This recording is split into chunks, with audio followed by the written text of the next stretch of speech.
তো আপনারা দেখেন, মানুষের টাকা থাকলে হরিণের শিং, হাতির দাঁত, বাঘের চোখ এবং এমনকি বাঘও পাওয়া যায়।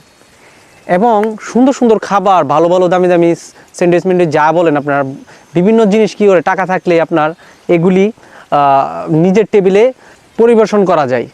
তো আপনি কিন্তু একটা জিনিস আছে যে টাকা থাকলে সব পারা যায়, একটা মানুষের উক্তি দেয়, কিন্তু আমি বলবো না, টাকা থাকলেই সব পারে না। আপনি কি টাকা থাকলেই আপনার এত সুন্দর নদীটা আপনার বাড়িতে নিয়ে যেতে পারবেন? আপনি টাকা থাকলেই কি এত সুন্দর উপভোগ করতে পারবেন? পারবেন না। এই নদী এবং আল্লাহর প্রকৃতি জিনিস উপভোগ করতে গেলে একটা জিনিস দরকার, এটা হচ্ছে প্রথম হচ্ছে টাকা, দ্বিতীয় হচ্ছে আপনার সময়। এই দুইটা জিনিস যে দিতে পারবে সেই এত সুন্দর ভিউ এবং এত সুন্দর জিনিস দেখতে পারবে। যদি টাকাও না, একজনের যদি টাকা না থাকে তাহলে দেখতে পারবে না। আর যদি সময় না থাকলে, সময় সবচেয়ে বেশি এখানে আমি মনে করি গুরুত্ব।